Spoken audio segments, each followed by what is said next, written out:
ஏமாற்றி நல்ல ஆட்சியை கொடுத்து மக்களிடம் வாக்கை பெறாமல் பணத்தை கொடுத்து வாக்கை வாங்குகிற முறையை கொண்டு வந்து தொடர்ச்சியாக ஒரு மாண்புமிக்க ஜனநாயகத்தை படுகொலை செய்துவிட்டு கேடுகட்ட பணநாயகத்தை உருவாக்கிவிட்டார்கள்.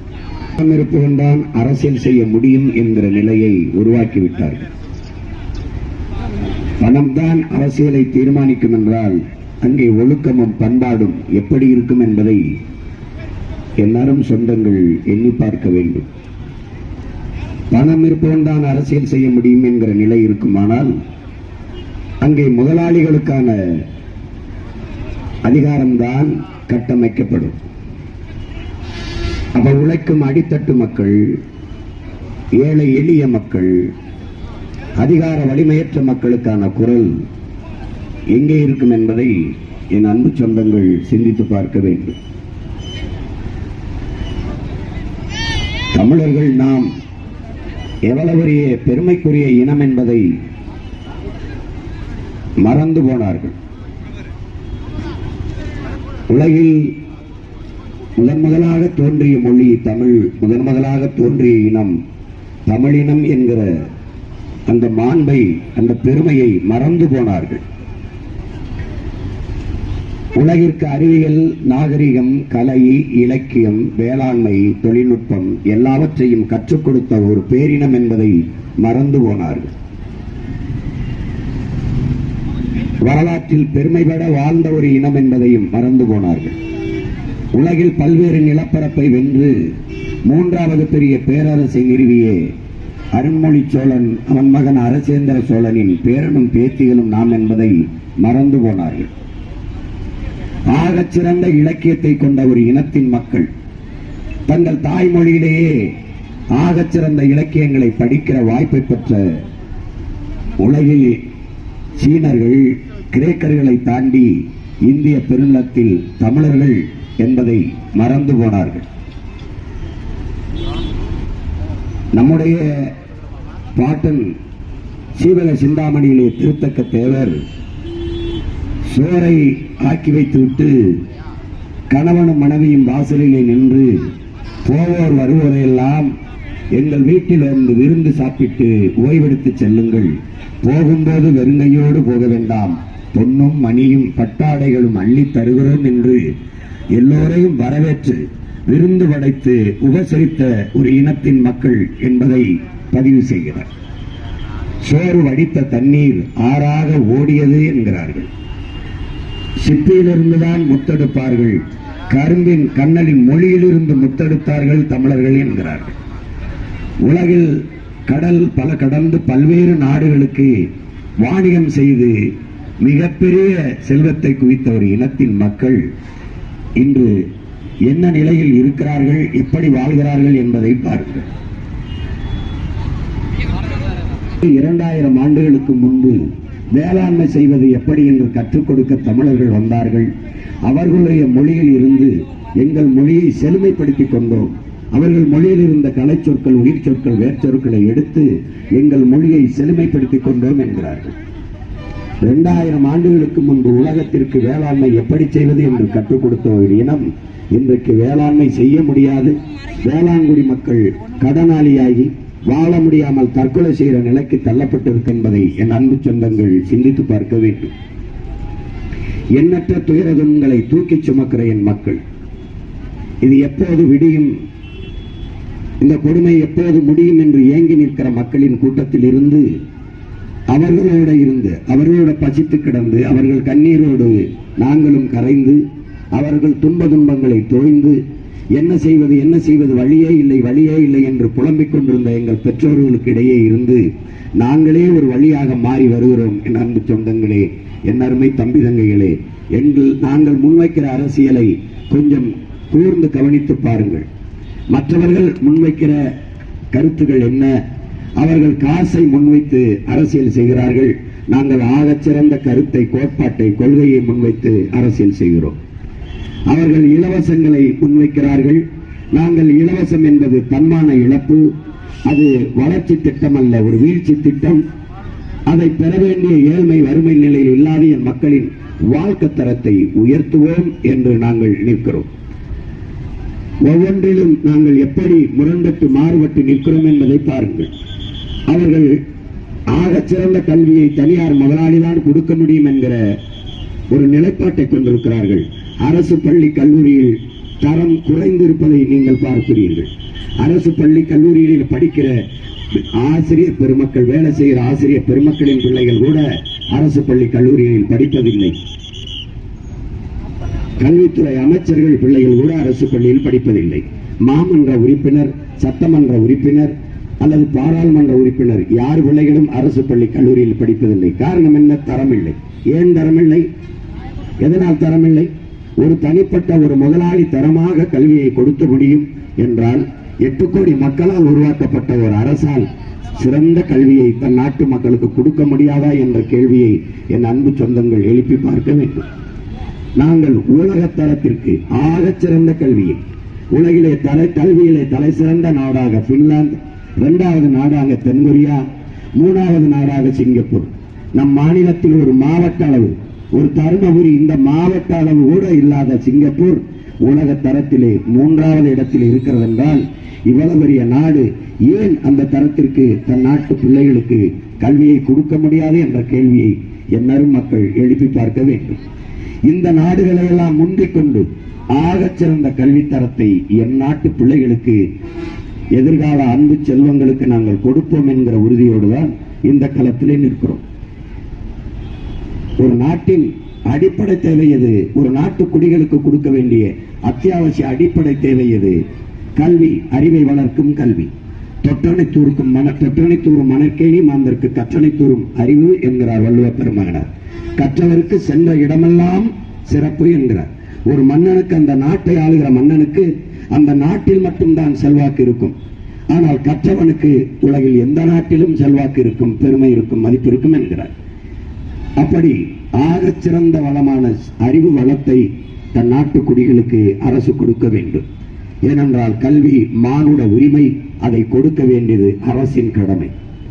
உயிர்காக்கும் மருத்துவம் ஒரு மகத்தான சேவை, அது என் மக்களுக்கு தேவை என்ற நிலையில் தன் நாட்டு குடிகளுக்கு 1 ரூபாயிலிருந்து 1 கோடி மருத்துவம் வரைக்கும் தரமான மருத்துவத்தை தன் நாட்டு மக்களுக்கு கொடுக்க வேண்டும்.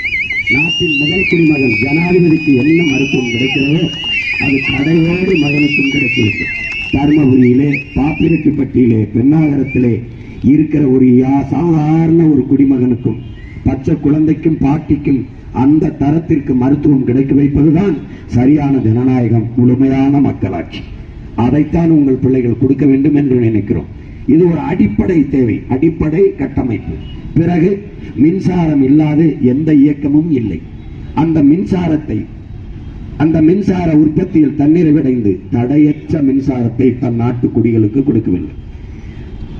60 ஆண்டுகளாக மாறி மாறி ஆட்சி செய்த இந்த ஆட்சியாளர்கள் இந்த கல்வியின் தரத்தை, மருத்துவ தரத்தை உயர்த்தி இருக்கிறார்களா என்று என் முன்னே கூடியிருக்கிற அறிவார்ந்த தமிழ் சொந்தங்கள் சிந்திச்சு பார்க்கணும்.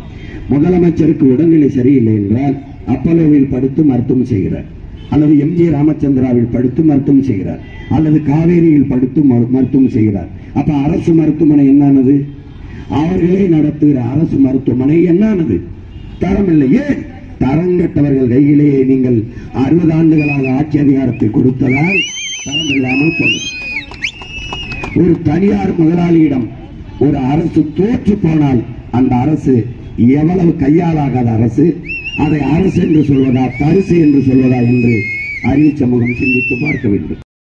நீர், தண்ணீர், தவிச்சவாய்க்கு தன் நாட்டு குடிகளுக்கு தண்ணீர் கொடுக்க முடியாத அரசு, அதை எப்படி அரசு என்று கருதுகிறீர்கள்?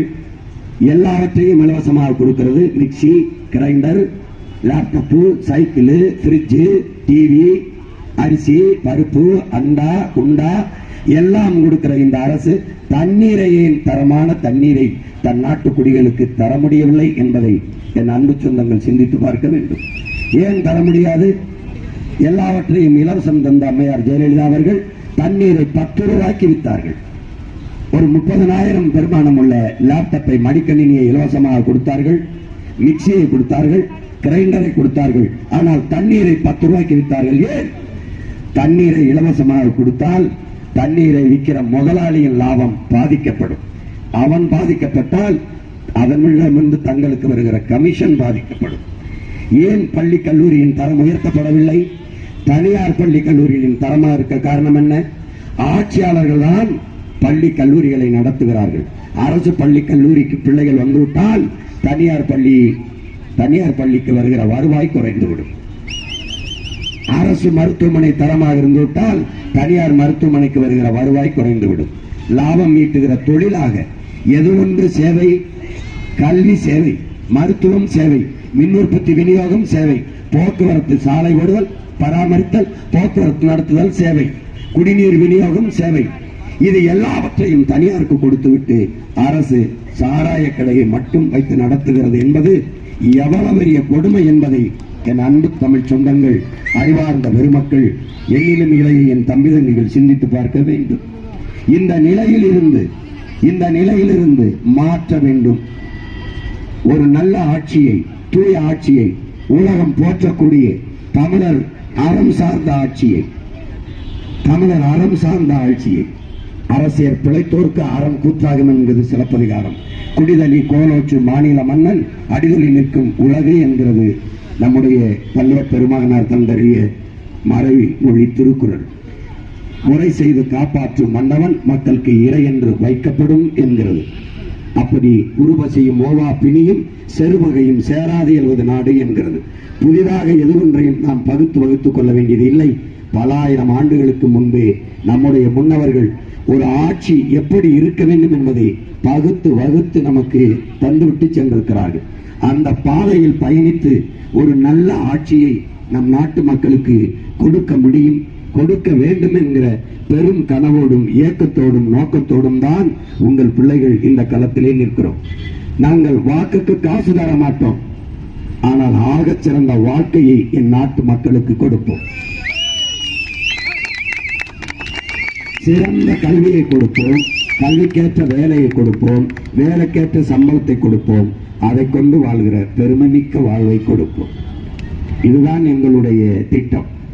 நாங்கள் கல்வியை தரமாக தருவோம், சரியாக தருவோம், சமமாக தருவோம், இலவசமாக கட்டணமின்றி. மருத்துவத்தை உலக தரத்திற்கு தருவோம். உலக நாடுகளெல்லாம் தமிழ்நாட்டில் சென்று மருத்துவம் செய்து கொள்ள வேண்டும் என்று இயங்குகிற அளவிற்கு தரம் உயர்த்தி சரியாக சமமாக கட்டணமின்றி தருவோம்.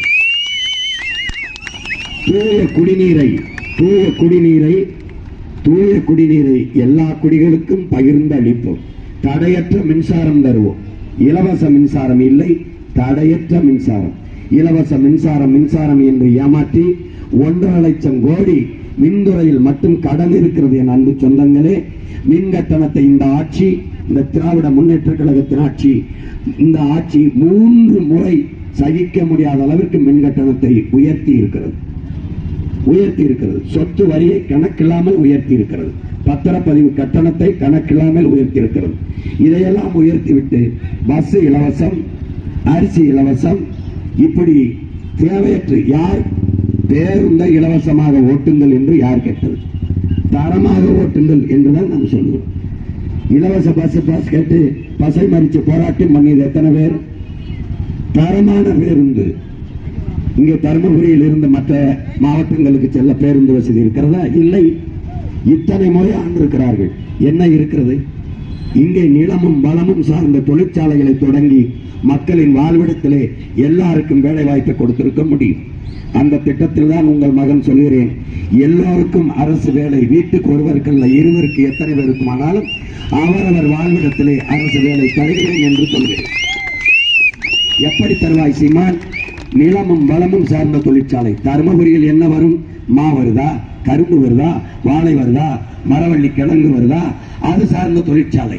மா என்றால் மாவிலே மாவை எடுத்து, அதை மாம்பழத்தை எடுத்து, அதை குளிரூட்டி கிடங்கள் வச்சு சேமித்து, மாங்காயில் இருந்து ஊறுகாய், மாம்பழத்தை மதிப்பு கூட்டி அதிலிருந்து பல்வேறு மதிப்பு கூட்டு பொருள்களை செய்து அதன் மூலம் சந்தைப்படுத்தி வருவாய் ஈட்டுவது தொழில் வளர்ச்சியை பெருக்கி மக்களுக்கு வேலை வாய்ப்பு கொடுப்பது, சிறு குறு தானியங்கள், நம்முடைய பாரம்பரிய பயிர் வகைகள், கம்பு, வரகு, சாமை, திணை, குதிராவளி, சோளம், இதை பயிரிடுகிற இந்த உணவுப் பொருட்களை வாங்கி சேமிப்பு கிடங்குகளில் அறிவார்ந்த என் சொந்தங்கள் சிந்தியுங்கள். டாஸ்மார்க் சரக்கை சேமிக்குவதில் காட்டுவதில் முனைப்பை வேளாண்குடி மக்கள் விளைய வைக்கிற விளைபொருளை சேமித்து வைப்பதற்கு பாதுகாப்பான சேமிப்பு கிடங்கு எந்த மாவட்ட தலைநகரிலேயாவது இந்த 60 ஆண்டுகள் மாறி மாறி ஆண்ட இந்த ஆட்சியாளர்கள் சேமித்து வைத்திருக்கிறார்களா என்று பாருங்கள், கட்டி வைத்திருக்கிறார்களா என்று பாருங்கள். இலவசமாக பிரிட்ஜ் தருகிறேன் என்று சொல்கிறார்கள் காய்கறியை உள்ளே வைத்து பாதுகாக்க. ஆனால் விளைய வச்ச வேளாண்குடி மகன் விளைய வைக்கிற நெல், காய்கறி இவற்றை சேமித்து பாதுகாப்பாக வைக்க சேமிப்பு கிடங்கு இருக்கிறதா என்பதை, குளிரூட்டப்பட்ட கிடங்கு இருக்கிறதா என்பதை அறிவு சமூகம் சிந்தித்து பார்க்க வேண்டும். காலங்காலமாக ஏமாற்றி தொடர்ந்து மக்களிடத்தில் வாக்கை பறித்து பசப்பு, இனிப்பு, கசப்பு இந்த கவர்ச்சி வார்த்தைகளை சொல்லி நம்மை ஏமாற்றி வாக்கை பறித்து தொடர்ச்சியாக ஆட்சி அதிகாரத்தில் இருந்து வருகிறார்கள். இந்த நிலையிலிருந்து மாற்றி எப்படியாவது இந்த மண்ணில் ஒரு நல்ல ஆட்சியை மலரச் செய்ய வேண்டும் என்கிற ஒரு பெருங்கனவோடு, ஒரு புனித கனவோடு உங்கள் பிள்ளைகள் இந்த களத்திலே நிற்கிறோம். எளிய பிள்ளைகள், எங்களுக்கு உங்கள் மதிப்புமிக்க வாக்கை தந்து வெற்றி பெற செய்யுங்கள். எங்களின் வெற்றி என்பது ஒரு கட்சியின் வெற்றி என்று கருதாதீர்கள். நாம் தமிழர் என்பது கட்சியின் பெயர் அல்ல, நாங்கள் பிறந்த பெருமைமிக்க இனத்தின் அடையாளம் என்பதை என் அன்பு சொந்தங்கள் புரிந்து கொள்ள வேண்டும். மற்ற கட்சிகள் திமுகவோ அதிமுகவோ வெல்வதென்பது வழக்கம் போல ஒரு செய்தி, ஒரு நிகழ்வு. உங்கள் பிள்ளைகள் நாங்கள் வெல்வதென்பது சரித்திரத்தில் மாபெரும் புரட்சி என்பதை புரிந்து கொள்ளுங்கள். வாக்குக்கு பணம் கொடுக்கிறவன், ஓட்டுக்கு காசு கொடுக்கிறவன் தான் வெல்ல முடியும் என்கிற நிலையை மாற்றி மக்களுக்கு உண்மை நேர்மையாக சேவை செய்ய வேண்டும் என்ற மனம் இருக்கவனும் வெல்ல முடியும் என்பதை உங்கள் பிள்ளைகள் நிரூபித்தார்கள் என்ற வரலாற்று பதிவு வர வேண்டும். நீங்கள் மாண்புமிக்கவர்கள், என் மக்கள் ஆகச் சிறந்தவர்கள், எளிய பிள்ளைகள். நாங்கள் வாக்குக்கு 1 ரூபாய் கொடுக்கவில்லை, ஆனால் தொடர்ந்து வளர்ந்து வருகிறோம். இந்திய நாட்டை யார் ஆள்வது என்பதில் உங்கள் மகன் போட்டியாளர் இல்லை. ஐயா நரேந்திர மோடியும் இந்த பக்கம் காங்கிரஸ் கட்சியில் ஒருவரும் தான் பிரதம வேட்பாளராக நின்றார்கள். பெரும் கூட்டணியை வைத்து இந்த கூட்டணிக்கு இடையில் எளிய மகன் என்னை தேடி என்னுடைய 3வது நாளாவது பெற்றில் இந்த மைக் சின்னத்தை தேடி 36 லட்சம் வாக்கை போட்டு 3வது பெரிய கட்சியாக மாற்றி தனித்து அங்கீகாரம் பெற்ற ஒரு அரசியல் கட்சியாக நீங்கள் மாற்றி இருக்கிறீர்கள் என்றால் மகத்தானவை. இப்போது தமிழ்நாட்டை யார் ஆள்வது என்பதில் 4 பேர் எடுத்து வைக்கிற கருத்தில் எந்த மகன் எடுத்து வைக்கிற கருத்து சரியாக இருக்கு, யாரிடத்தில் நாடும் மக்களும் இருந்தால் பத்திரமாக, பாதுகாப்பாக, சரியாக, சமமாக, வளமாக வாழ முடியும் என்பது உங்களுக்கு அறியாததல்ல. எல்லோரும் சொல்வதை கேளுங்கள், உங்கள் பிள்ளைகள் நாங்கள் சொல்வதையும் கேளுங்கள். எப்போதும் நீங்கள் நல்லதைத்தான் செய்வீர்கள், சரியானதைத்தான் செய்வீர்கள். மகனுக்கு பொண்ணு பார்க்க போகும்போது நல்ல பெண்ணாக இருக்க வேண்டும் என்பீர்கள். பெண்ணுக்கு மாப்பிள்ளை தேடினால் நல்ல பையனாக இருக்க வேண்டும் என்று தேடுவீர்கள். சாப்பிட போனால் நல்ல சுவையாக உணவு இருக்க வேண்டும் என்று தேடுவீர்கள். நகை கடைக்கு போனால் நல்ல வடிவத்தில் நகை இருக்க வேண்டும் என்று எண்ணுவீர்கள். உடை எடுக்க போனால் தரமான நல்ல உடை இருக்க வேண்டும் என்று தேடுவீர்கள். எல்லாத்தையும் தேடுகிற நீங்கள் எது இந்த நாட்டின் எதிர்காலத்திற்கு சரியான அரசியல், எந்த கட்சி வென்றால் நாடு நன்றாக இருக்கும் என்பதை தேடி சரியானதை தேர்வு செய்வீர்கள் என்று நான் நம்புகிறேன். என் அன்பு சொந்தங்களே, அருமை பெருமக்களே, பன்னெடுங்காலமாக தாழ்ந்து வீழ்ந்து கிடக்கிற தமிழ் பெருங்குடி மக்கள் உரிமை பெற்று பெருமையோடு உலகத்தில் சிறந்து வாழ வேண்டும் என்றால் தூய தமிழர் அரசு மலர வேண்டும். அதனால் இந்த 5க்கும் 10க்கும் அரிசிக்கும் பருப்புக்கும் வேட்டிக்கும் சேலைக்கும் இலவசத்திற்கும் கையேந்தி நிற்கிற இந்த தன்மான நிலையில், தன்மானம் இழக்கிற இந்த நிலையிலிருந்து தலை நிமிர்ந்து தன்மானத்தோட வாழ்கிற ஒரு நிலையை உருவாக்க எளிய பிள்ளைகள், உங்கள் பிள்ளைகள் எங்களுக்கு வாக்கு தந்து வெற்றி பெற செய்யுங்கள். நீங்கள் விவசாய சின்னத்திற்கு வாக்களிப்பதன் மூலம் ஒரு வரலாற்றில் பெரும் புரட்சியை ஏற்படுத்த முடியும். உணவு இல்லை என்றால் உழவு இல்லை என்றால் உணவு இல்லை, உணவு இல்லை என்றால் உயிர்கள் இல்லை, உயிர்கள் இல்லை என்றால் உலகம் இல்லை. உழவை மீட்போம், உலகை காப்போம். நமது சின்னம் விவசாயி, விவசாய சின்னத்திற்கு வாக்களிப்போம். வருங்கால தொகுதியிலே போட்டியிடுகிற என்னுயிர் தங்கை பழனி அம்மாள் அவர்களுக்கு நீங்கள் விவசாய சின்னத்தில் வாக்கு செலுத்த வேண்டும். இங்கே பாலக்கோடு சட்டமன்ற தொகுதியிலே போட்டியிடுகிற என் ஆர்வலர் தம்பி பூபதி, பொறியாளர் பூபதி அவர்களுக்கு நீங்கள் விவசாய சின்னத்திலே வாக்கு செலுத்த வேண்டும். அமெரிக்காவில் வேலை செய்து கொண்டிருந்த என் தம்பி, அமெரிக்காவில் வேலையை அப்புறம் செய்யலாம், அன்னை தமிழ்நிலத்தில் நல்ல அரசியலை முதலில் செய்வோம்.